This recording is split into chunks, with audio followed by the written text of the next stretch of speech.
Chosen one, you were not made in a rush. Heaven lingered over your soul longer than most, shaping you in quiet, timeless rhythm.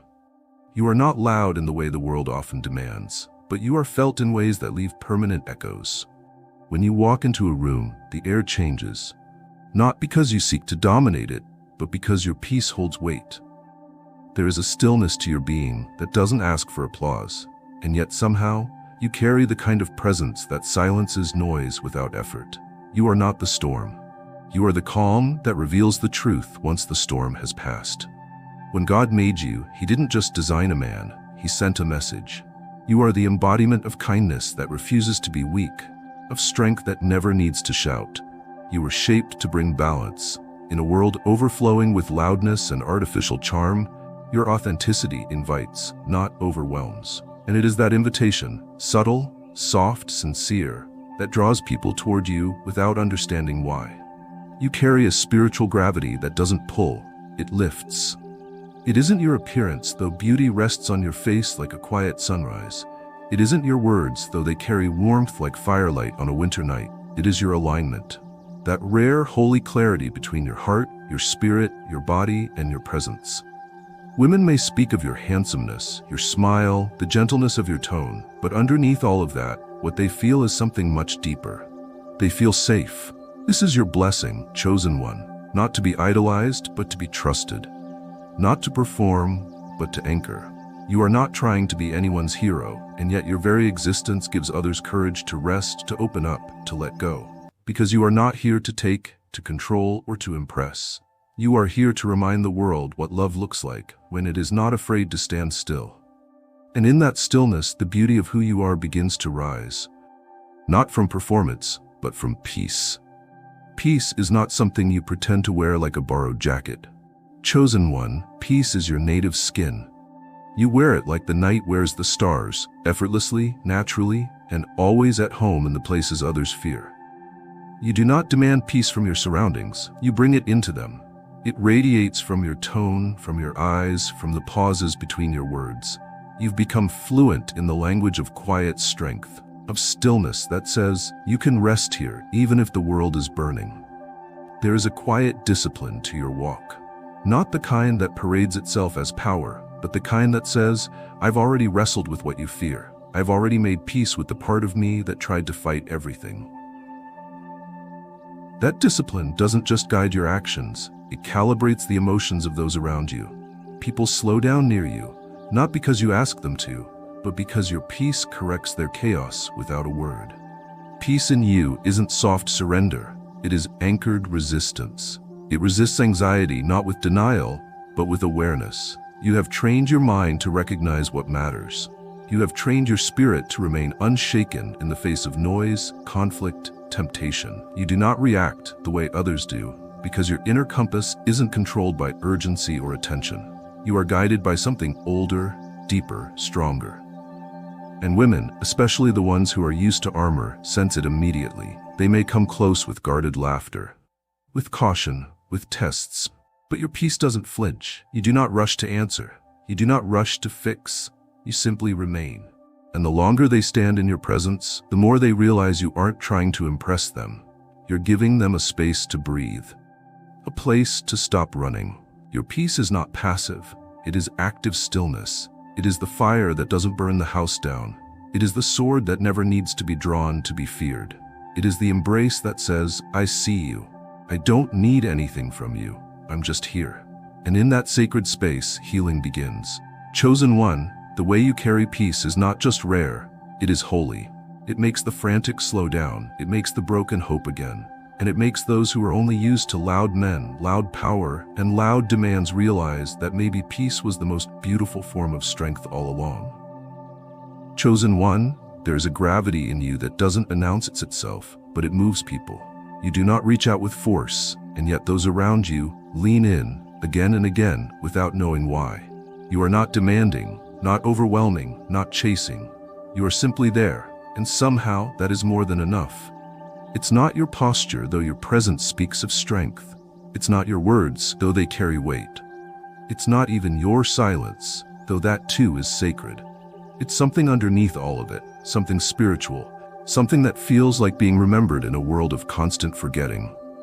And in that remembrance, people feel found. You do not try to be the center of attention, and yet attention bends gently around you. It's not charisma, though you move with quiet confidence. It's not seduction, though many would swear you were born to captivate. It's truth, the truth of a man who no longer plays games with himself or others. A man who is not fishing for validation but grounded in the kind of authenticity that refuses to wear masks. And this, chosen one, is the root of your gravity. You are not a performer, you are a presence. There are those who posture, who exaggerate, who move through the world with noise and neon, trying to convince others of their worth. But your gravity is different. It doesn't reach, it receives. It doesn't bait, it blesses. And in that still open space, women feel something most of them haven't touched in years. Freedom. Not freedom to impress or perform or prove, freedom to just be. Because you, chosen one, are not looking to dominate hearts, you are giving them space to land. It is the gravity of someone who has gone through the fire and didn't harden, who has lost and stayed open, who has been rejected but never forgot how to love. That kind of gravity cannot be faked. It is born in the trenches of quiet suffering, and it glows now, not as a spotlight, but as a lantern, a warmth that draws others home to themselves. And the women who find themselves drawn to you are not reacting to charm, they are responding to safety. The kind that doesn't flirt with control, the kind that doesn't rise and fall with moods or masks, the kind that knows exactly who it is and does not shift to please. You offer that kind of gravity, the kind that doesn't trap or trick, but invites. And in a world of predators and pretenders, you've become a rare field of stillness in which trust can breathe again. Restraint is a word the world doesn't celebrate anymore. But in you, chosen one, it lives as a crown. You do not move with hunger, you move with discipline. You do not speak to impress, you speak to edify. You do not take what is available, you wait for what is aligned. And in this rare kind of self-control, there is beauty far deeper than charm. You have learned, often in silence, that not everything deserves your energy, that not every invitation is meant to be accepted, that not every gaze is an open door to walk through. There were seasons where you had to train yourself not to respond, not because you were cold, but because you had become wise. Your restraint was forged in the places where most men lose themselves, in the attention that could have inflated your ego, but didn't, in the offers that could have derailed your focus, but couldn't, in the battles that could have triggered your pride, but didn't earn your sword. You learned to hold power like water, never squeezed, never wasted, never flaunted. And that, chosen one, is what women feel in your presence. The safety of a man who can, but doesn't. Who could, but won't. The kind of power that knows exactly what it is, and so it doesn't need to prove anything. This is restraint not as suppression, but as refinement. Not as denial, but as devotion. To your path, to your purpose, to your peace. Your restraint creates permission for others to rest, because your energy isn't hunting, it's holding. You're not testing people, you're present with them. And for many, that is a healing they never knew they needed. You do not consume, you cultivate, and that changes everything. You are no longer seduced by shallow praise or momentary attention. Your joy is not found in what you can conquer, but in what you can build. You don't throw yourself into every moment, you discern moments. And this level of restraint, this grace to wait, to listen, to walk away when needed, is rare. It is royal, and it is felt. Chosen one, your beauty is not just in how you shine, but in what you withhold. Not to punish others, but to protect your path. Not because you are unavailable, but because you are intentional. The world sees that. Women see that. They may not always know what to call it, but they feel it like gravity, like safety, like quiet strength carved in the discipline of someone who has already conquered himself. And in that restraint, you remain unforgettable. Chosen one, there is something in your eyes that makes people forget the noise of the world. Not because your stare is sharp or cold or commanding, but because your gaze is awake. When you look at someone, it isn't as if you're judging them or assessing them. It's as if you're listening with your eyes, not the shallow kind of attention that scans for advantage, but the holy kind of attention that says, "You're safe. I'm here. You don't need to perform." Your glance is not a mirror. It's a window. a window into how deeply you've fought to find clarity and how committed you are to staying clear. You're not fogged up with distractions. You're not hiding behind fake smiles or hollow flattery. There is a stillness behind your eyes that tells the truth. You've cried there. You've waited there. You've lost people and kept your soul there. And now, when you look at the world slows down. It stops needing to impress you, because your presence doesn't require approval. It offers grounding. There are men whose eyes are wild with hunger, burning with unspoken motives. But yours, chosen one, carry a different fire. The fire of someone who has nothing to chase and everything to cherish. You don't need to convince someone to see you. You've already seen yourself. You don't use your glance as a weapon or a bait. You use it like a blessing. Not everyone is ready for it, but those who are find it unforgettable. You don't study people for weakness. You witness them. That witness alone is a healing force. Because in a world that is constantly demanding attention, your steady gaze gives people something far more rare: honor. The woman who expects to be looked at like a prize is stunned when your eyes treat her like a soul. The woman who expects judgment is softened when your eyes offer acceptance. You may not say a word, but your glance is a full conversation, a reminder that the best kind of attraction is not loud or lustful. It's anchored. You see people without reaching to take. You notice without needing to own. And that's why your glance doesn't just attract. It grounds. It reminds others of their worth. Not because you inflate them, but because you recognize what's real. You don't worship beauty, but you don't deny it either. You acknowledge it like truth, and in doing so, you return dignity to the moment. Chosen one, the power of your glance is not in what it stirs, but in what it settles. It slows the chaos. It silences the fear. It says more than charm ever could. I am not here to impress or to consume. I am here to be real. And in that rare simplicity, everything shifts. You do not try to be magnetic. That's the secret. Chosen one, your energy isn't something you fabricate. It's something you remember. You don't wake up wondering how to impress people. You rise aligned, grateful, present. And that alignment is what makes people turn when you enter a space. Not because of noise, not because of strategy, but because presence, real presence, is now the rarest currency in the world, and you carry it with quiet abundance. You don't chase admiration. You don't fish for reactions. You don't operate like a peacock in a hall of mirrors. You're not broadcasting yourself.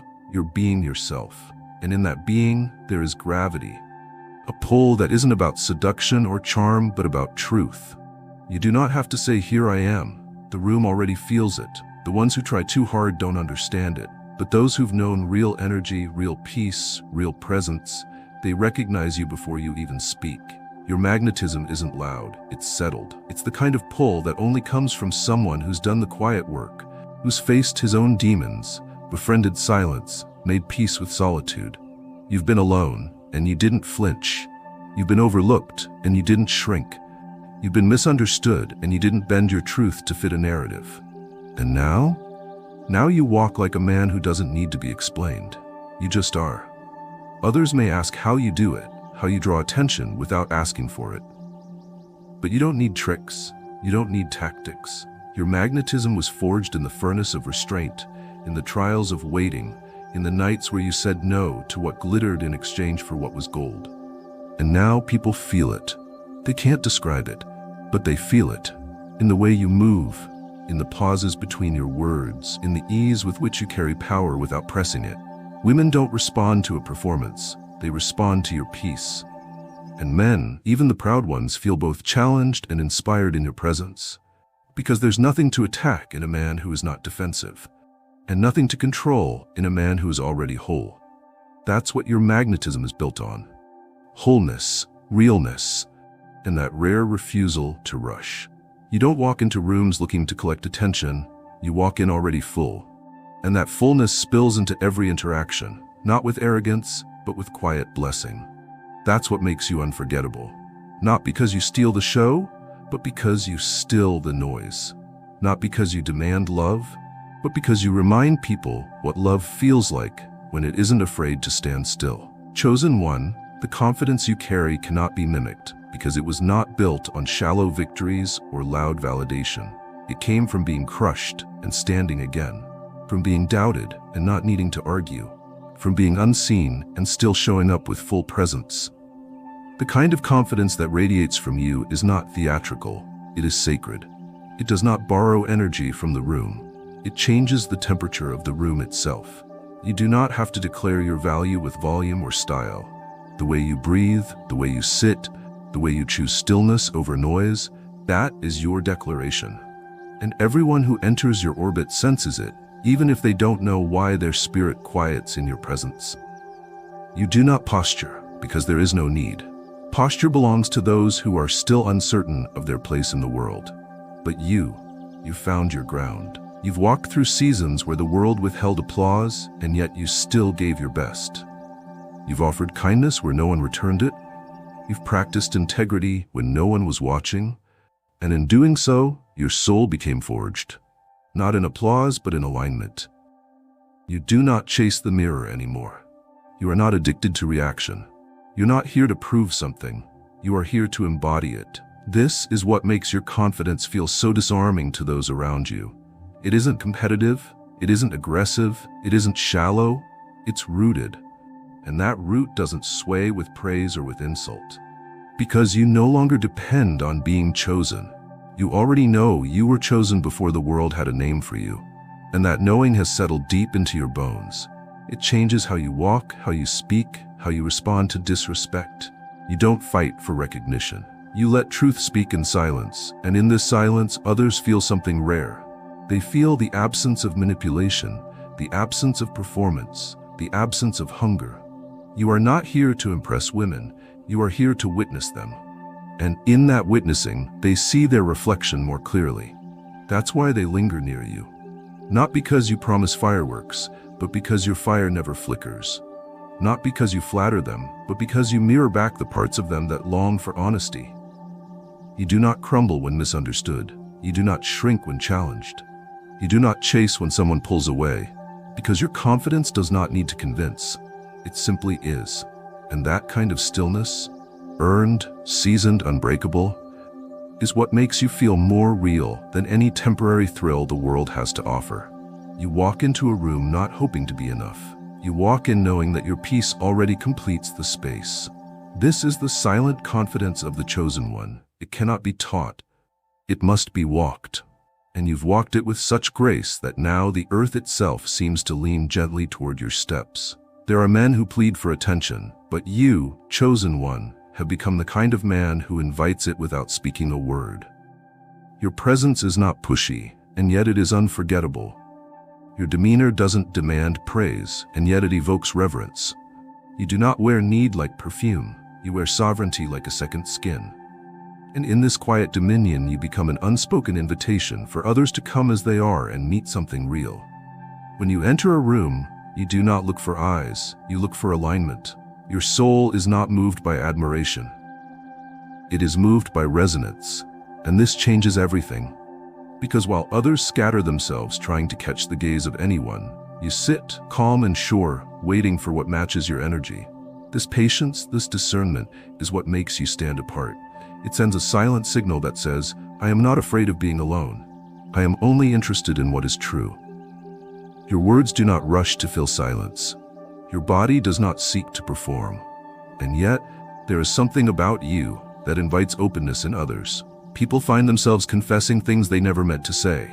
They soften, they linger, because your energy doesn't chase, it welcomes. And that welcome is not decorated with charm or pretense. It is woven with the golden threads of presence, restraint, clarity. To the woman who has spent years being pursued by men who only wanted her body, your energy is a doorway back to her spirit. You do not project, you perceive. You do not test, you witness. And in doing so, you become the kind of invitation that cannot be ignored.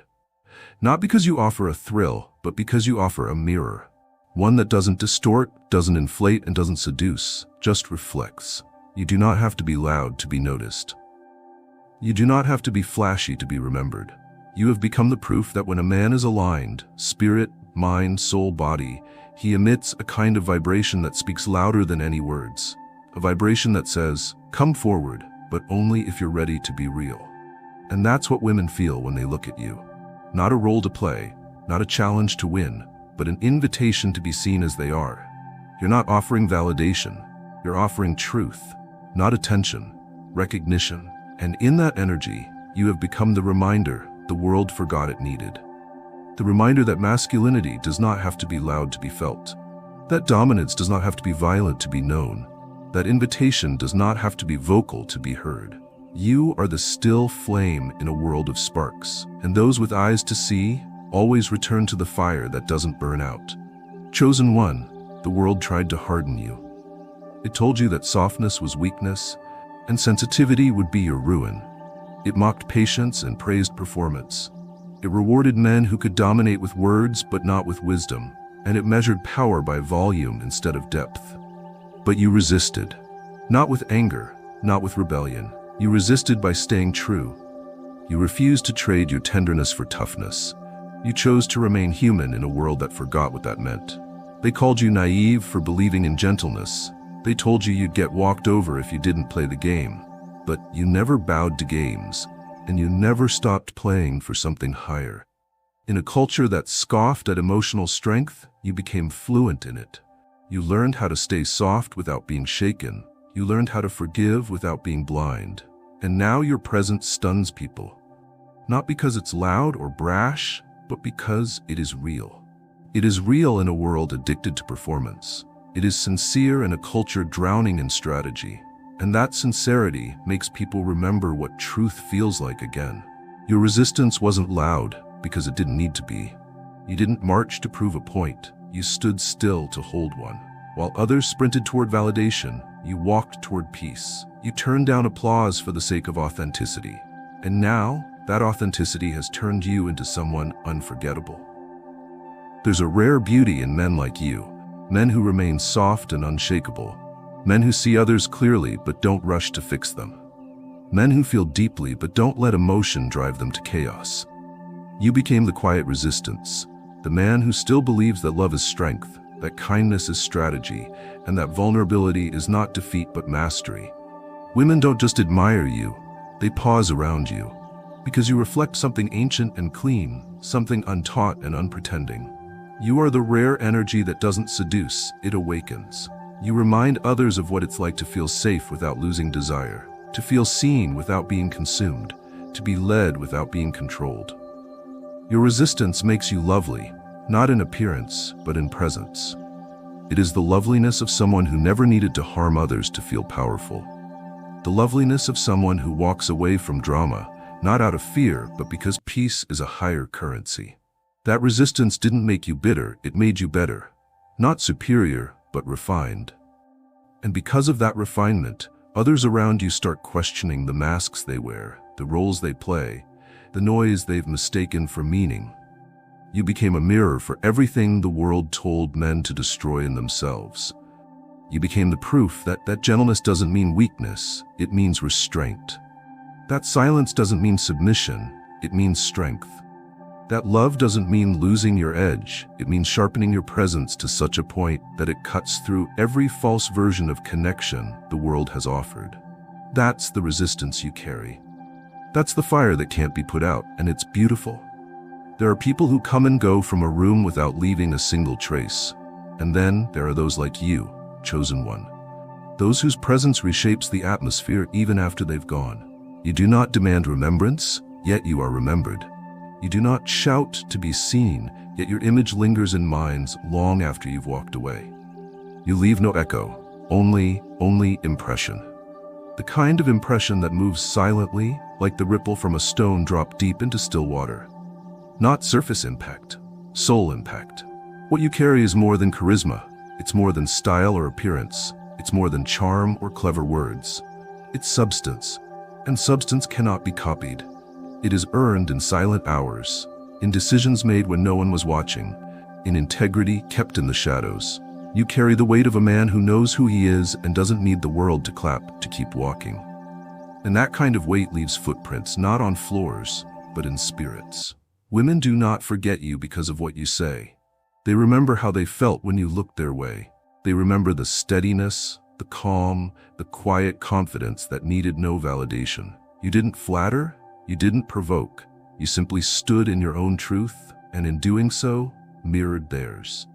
The world is filled with echoes, men trying to be louder versions of someone else.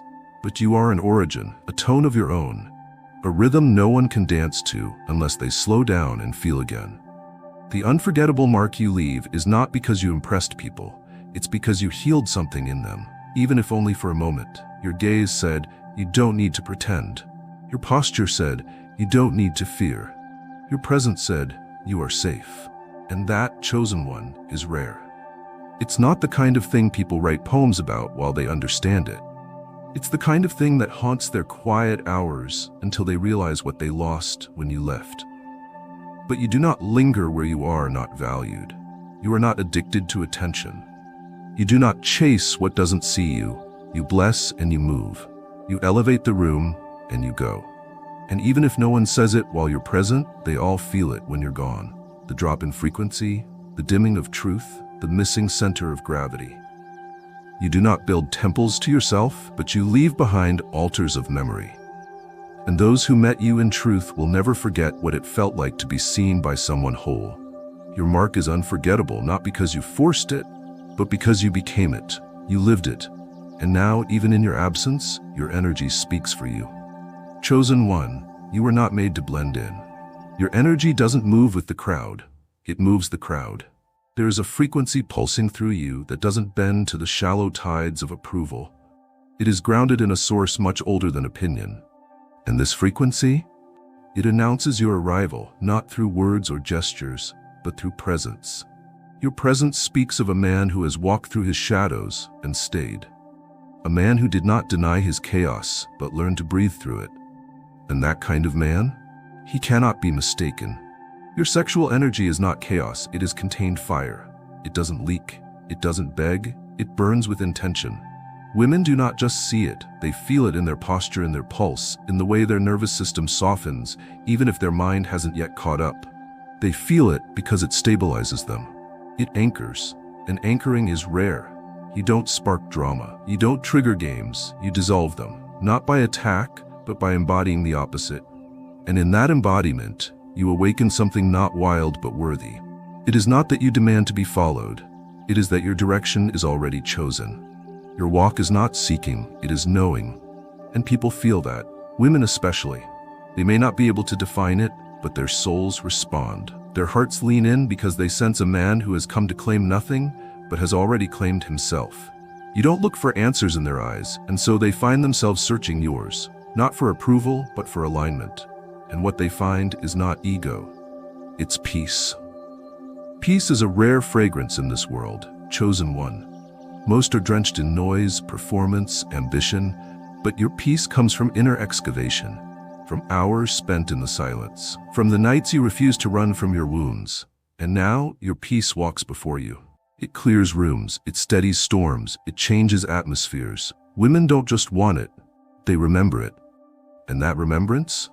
That's what makes your energy inevitable, because it is no longer about attraction. It is about truth.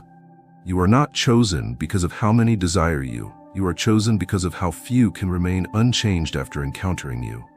You're not a phase. You're a threshold, the kind that people cross and are never quite the same afterward. And that is why women speak your name, even in silence. That is why their energy changes in your presence.